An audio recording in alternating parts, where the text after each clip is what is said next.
할렐루야. 오늘 또 귀한 하루를 주신 주님께 감사드립니다. 대강절 말씀 묵상 누가복음 1장 26절로 38절 말씀입니다. 제가 30절로 38절 말씀 봉독합니다. 천사가 이르되 마리아여 무서워하지 말라. 내가 하나님께 은혜를 입었느니라. 보라, 내가 잉태하여 아들을 낳으리니 그 이름을 예수라 하라.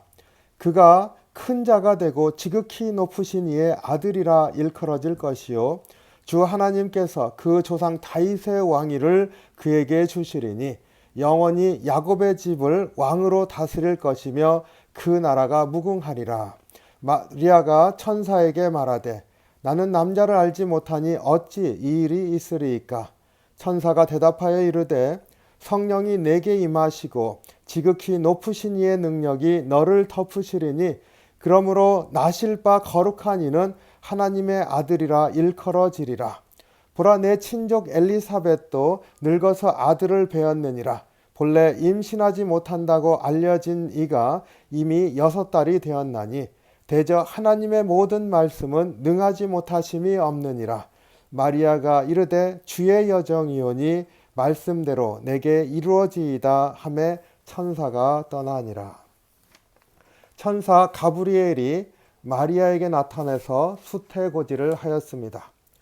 다윗의 자손 요셉과 약혼한 처녀 마리아에게 천사 가브리엘이 나타났다고 말하고 있습니다. 마태복음에서 요셉에게 전한 메시지와 동일한 내용임을 알 수 있습니다. 아기 예수님의 그 다윗의 자손으로 오신다고 하는 점을 확인하면서도 마리아가 처녀임을 강조하여서 성령으로 잉태된다는 사실을 전해주고 있습니다.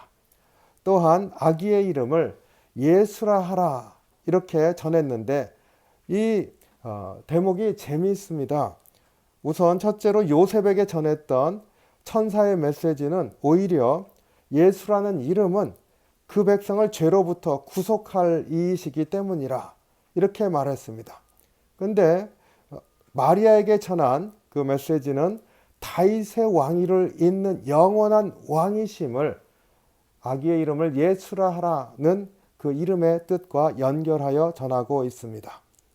마리아가 제사장 집안임을 생각하면 죄용서라고 하는 하나님의 뜻은 마리아 집안과 더 관련이 있을 것 같은데 요셉에게 전하는 메시지에서 나오고 요셉이 다윗의 가문을 잇는 자임을 생각할 때 다윗의 왕권은 영원한 왕이심으로 오신다. 그래서 이름을 예수라 하라 이렇게 설명하는데 요셉 집안과 더 관련이 있지 않습니까?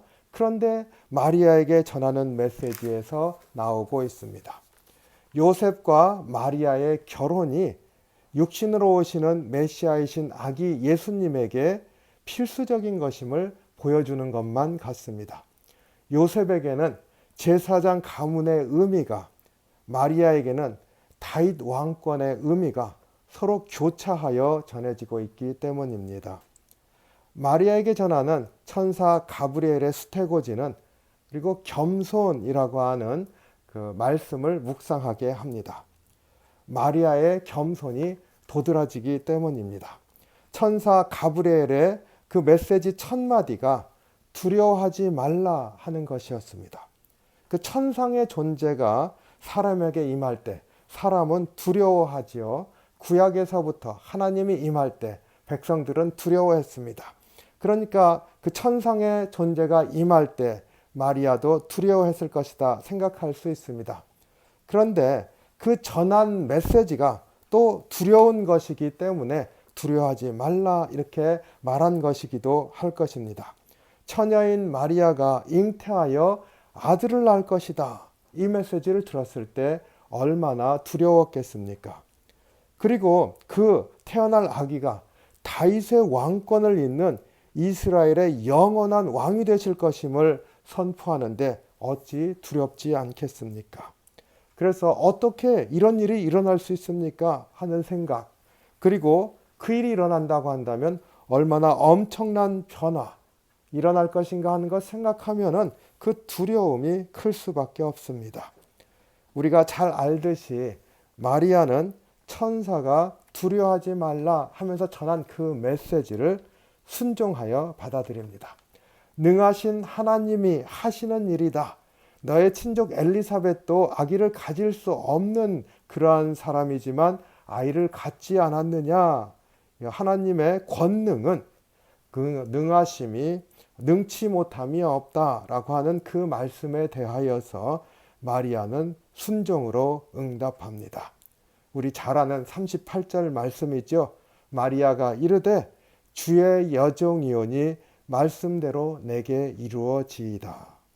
정말 위대한 순종이고 하나님의 권능을 믿는 믿음의 고백입니다. 그런데 마리아에게 전해진 수태고지 이 이야기에서 마리아의 겸손과 순종만이 전부가 아닙니다. 하나님의 권능에 대해서 천사가 말하는 대목을 보기를 원합니다. 35절입니다. 천사가 대답하여 이르되 성령이 내게 임하시고 지극히 높으신 이의 능력이 너를 덮으시리니 이러므로 나실 바 거룩한 이는 하나님의 아들이라 일컬어지리라. 여기에서 삼위일체 하나님이 언급되고 있습니다. 성부이신 하나님, 지극히 높으신 이이신 하나님, 그리고 성자, 태어날 아기 예수님이죠. 그리고 성령이 언급되고 있습니다. 삼위일체 하나님 언급하고 있는데 그 내용을 자세히 보기를 원합니다. 먼저 성령이 적극적으로 일하고 있습니다. 성령이 내게 임하시고 라고 말하고 있습니다. 성령으로 잉태되었다 라고 전한 그 메시지와 같지요. 또 성부 하나님도 적극적으로 일하고 있습니다. 지극히 높으신 이의 능력이 너를 덮으시리니 하나님의 그 크신 권능, 그 능력으로 임하시고 역사하신다는 말씀입니다. 그런데 성자이신 아기 예수님은 어떻습니까? 여기에서 언급된 건 거룩한 이라고만 말하고 있습니다. 성자, 하나님의 아들, 그분의 능력이나 역사가 나타나지 않고 있습니다. 당연하지요. 태어나실 아기이기 때문입니다. 아니, 성자이신 분, 그 능력을 언급하지 않고 그저 겸손히 아기로 나타나신 것입니다. 사도 바울이 빌립보서 2장 6절로 7절에서 그 찬양하는 그 찬양의 말씀이 생각납니다. 하나님과 동등하신 본체이시지만 그 동등됨을 취하지 않고 오히려 자기를 비워 종의 형체로 사람과 같이 되셨으니 하나님의 아들이신 분의 겸손을 노래하는 것 아닙니까? 바로 그 겸손이 여기에서 나타나고 있습니다. 그래서 아기 예수님의 탄생 소식에는 겸손이라고 하는 것, 그래서 하나님이 이루실 구원의 역사에 겸손히 순종하는 모습이 하늘로부터 땅에까지 이어져 있는 것을 볼 수가 있습니다. 성탄절기는 기쁨의 절기입니다. 우리에게 구속의 기쁨, 그리고 메시아가 오심으로 우리에게 주신 소망이 선포되는 절기이기 때문입니다. 그렇지만 이 기쁨의 절기에 기억해야 할 것이 있습니다. 이 기쁨과 소망은 하나님의 권능을 믿는 그런 겸손을 통해서 우리에게 전해졌다는 겁니다. 우리를 찾아오신 아기 예수님은 겸손의 왕이시고 또 그 아기 예수님의 탄생 소식을 믿음으로 겸손하게 받아들인 그 순종의 열매인 것이지요. 우리가 겸손하게 오신 아기 예수님을 다시 한번 우리의 심령을 내려놓고 겸손하게 맞아들이는 은혜가 있기를 주님의 이름으로 축원합니다.